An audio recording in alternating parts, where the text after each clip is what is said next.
Did you wait too long? Tell him that you love him but he's already gone, darling. Shadyboo Ntagishaka kwitwa Shadyboo, umunyamideli akaba n'icyamamare ku mbuga nkoranyambaga. Shadyboo yasabye abantu bose bari basanzwe bamuzi ku mazina ye nka Shadyboo kureka kuyamwita, agaragaza ko yamaze gutandukana n'uwo muntu witwa Shadyboo. Mu butumwa yanyujije ku mbuga nkoranyambaga, Shadyboo yavuze ko amaze igihe asaba inshuti, abo mu muryango ndetse n'abandi bose kureka kumwita izina rya Shadyboo cyangwa irindi zina ryose rifitanye isano n'ubuzima bwe bwo hambere, ariko bamwe bagakomeza kubirengaho. Yagize ati ndabasabye mwese mwamenye Shadyboo n'umuryango wari uzi Shadia, mwirinde kongera kumpamagara ayo mazina, uwo muntu ntakiriho, yaragiye. Yakomeje asobanura ko ubuzima bwe bwahindutse cyane ku buryo yumva atakiri wa mukobwa abantu bamenyereye, ahubwo ari undi muntu mushya wiyubatse kandi ufite indi ntego mu buzima. Yagize ati niba mudashobora kunyita Queen cyangwa Mother, ndabasaba byibuze kutanyita iryo zina na rimwe. Wa mukobwa mwari muzi yarahindutse, ubu hari undi mugore mushya.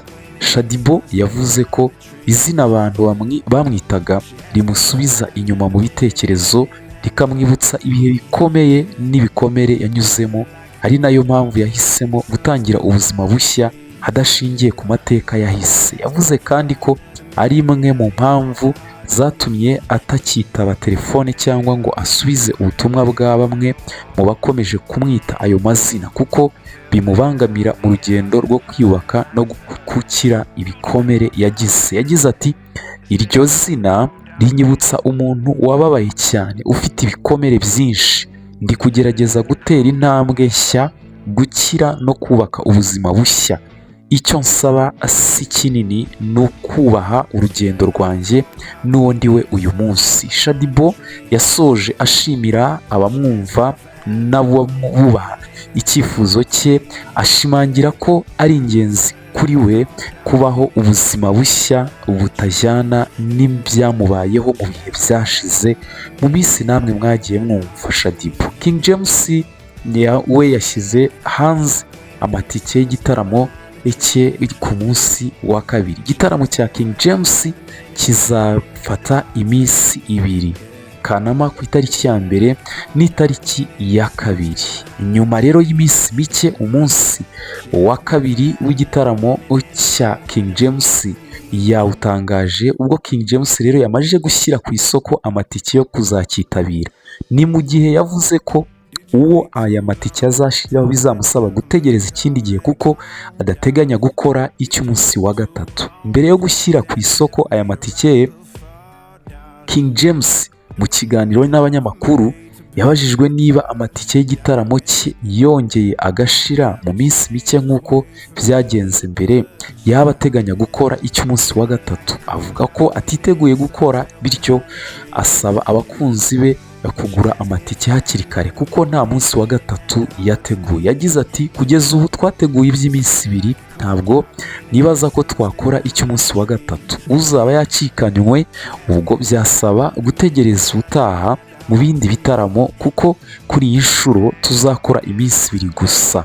Ni nayo mpamvu tubasaba kugura amatike bakimenya ko amatike yamaje kujya hanze. Uyu muhanzi yavuze ko n'umunsi wa kabiri bawutekereje ku bw'ubusabe bw'abakunzi be, bari bagaragaje ko amatike yabashiriyeho ari benshi, bituma ashyiraho igitaramo cy'umunsi wa kabiri kizaba ku itariki 2 Kanama 2026, gikurikira icy'umunsi wa mbere kizaba ku itariki ya 1 Kanama 2026. Yagize ati umunsi wa kabiri muri rusange ntabwo bimenyerewe mu Rwanda, twari tuzi ko duteguye igitaramo kimwe bikarangira tugataha, ariko bitewe n'uko amatike yahise agurwa kandi dusabwa kumva ibitekerezo by'abafana cyane ko ari bo dukorera, benshi bifuzaga Stade Amahoro, gusa mu byumweru bitatu byari bigoye kubikora. Dusanga umwanzuro ari ugukora umunsi wa kabiri kugira ngo abatarabonye amatike bayabone.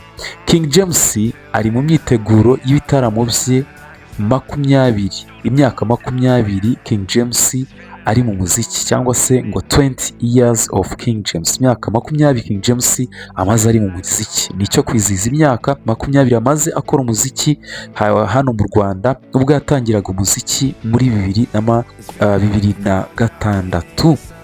Kensi we yasabiye uyu mukinnyi amwita Byiringiro Rage kuba yajyanwa mu kigo gishinzwe gukurikirana abantu bafite ibibazo by'ubuzererezi. Ni umunyamakuru akaba na perezida w'ikipe ya Gasogi United Kakoza Nkuriza Charles Kensi yasabiye umukinnyi w'ikipe ya Police FC Byiringiro Rage kujyanwa mu nzererezi nyuma y'uko bivuzwe ko yongeye gutabwa muri yombi. Ku cyumweru ku itariki ya 31 Gicurasi 2026 nibwo hagiye hanze amakuru avuga ko uyu mukinnyi yaba yatawe muri yombi nyuma yo gukubita umuntu ushinzwe umutekano mu kabari. Kuri uyu wa mbere rero nibwo byamenyekanaga ku itariki ya 1 Kamena 2026 ubwo hakorwaga iyi nkuru mu rwego rwo kumenya ukuri kw'aya makuru amuvugwaho uyu mukinnyi. Rero amakuru yamenyekanye nuko hagaragaye ko Rage kuri telefone igendanwa habayeho kumuhamagara ariko ntago yigeze asangwa ku murongo. Mu kiganiro rero cyanyuze kuri radiyo ya Kensi, ikiganiro gikunzwe cyitwa ngo Nirarashe, Kensi yatangaje ko Rage akwiriye kujyanwa mu nzererezi. Ati uzi ikiri bube rwose nibambabarire bamujyane mu nzererezi yicareyo bamuganirize kuko turacyamukeneye cyane mu kibuga. Ariko nanone ikibazo kikaba ikihe, ni gute uwo muntu yazamutse yaciye mu biganza bya bande? Ibi bije rero nyuma y'uko mu minsi yashize Byiringiro Rage yaherukaga kwiyemerera ko amaze gufungwa inshuro 3.